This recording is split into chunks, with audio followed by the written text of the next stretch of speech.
Washington. Isabella Boylston, a principal ballerina with American Ballet Theatre, eats a lot of pasta.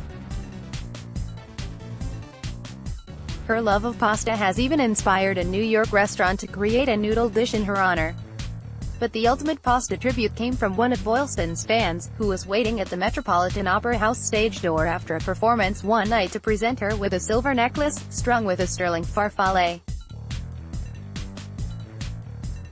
"I opened it and started laughing because I thought it was so creative," Boylston said recently by telephone from her dressing room, where she was preparing to rehearse the ballet, Harlequinade. "It's a nice lucky charm. Receiving gifts from fans is another kind of performance for many dancers, particularly ballet dancers. Ballet incites a specific kind of response from its audience, a drive for a direct, personal connection.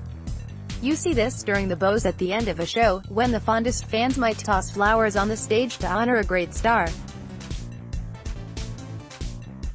This tradition started in the early 19th century, when ballerina Marie Taglioni inspired bombardments of roses. Ballerinas ever since have braced themselves for these fragrant missiles and the occasional wild pitch." Boylston said when she was a new member of the Corps de Ballet, she witnessed a flying sunflower smack celebrated ballerina Nina Ananiashvili in the head during curtain calls after Swan Lake. "It landed in the dead center of her forehead," Boylston said. "She just charmingly picked it up and made a laughing gesture. It was cute." Such are the perils of public excitement for the dancer, who must gracefully navigate between the pros and cons of fame. Occasionally, the cons can have more troubling consequences than a floral bruising. A stalker once sent Boylston threatening messages on social media and began waiting for her outside the theater. The police eventually intervened. "It's wonderful to see the fans at the stage door, but you can be in a vulnerable position," she said. "People feel like they know you. And we don't have the level of security that Beyoncé has." For most dancers, contact with fans is less dramatic, although many marveled at some fans' inclination to get too close. Principal dancer Daniil Simpkins said he has had to fend off hugs and kisses, when he would much rather receive a simple compliment.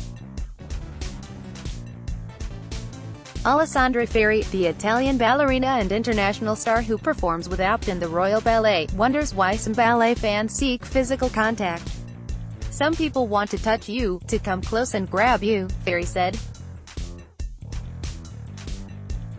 "Because we are not totally human on stage, because we fly, you know. Also, dance is a physical thing. More often, public admiration has its rewards and some of them are magnificent." One longtime fan in Paris presented Ferri with an Hermes Kelly bag, that totem of prestige and patience. Another in Milan gave her an antique gold brooch.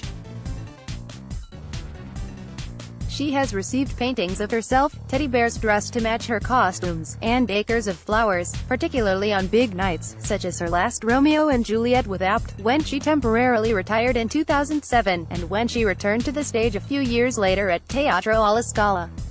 And it is not only ballerinas who are fussed over by the public. "This guy comes up to me at the stage door, looking like he's straight out of a film noir, full trench coat, cap, scarf, all dressed in black," said San Francisco Ballet principal Joseph Walsh. The man gushed praise in a thick Russian accent, then pulled a few vodka bottles out of his coat and pressed them on Walsh. Night after night, he would show up with more vodka. Walsh does not drink vodka. But what are you going to do?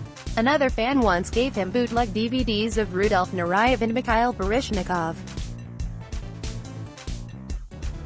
He said, "You should study these," Walsh said. "I was like, wow. I'm going to take that as a gift, but maybe it's not." For Argentina-born former Apt principal Paloma Herrera, the effusive thanks she would receive from fans left her baffled. "What do you thank me for?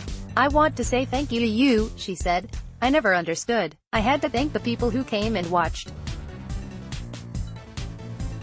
I was so grateful for them. In the end, that is what stays with the dancers, gratitude for those who have been with them in darkness, for those to whom the theater is a place of worship, who take the art seriously and who wait patiently, late into the night, simply for the chance to make their bond known." Washington Post.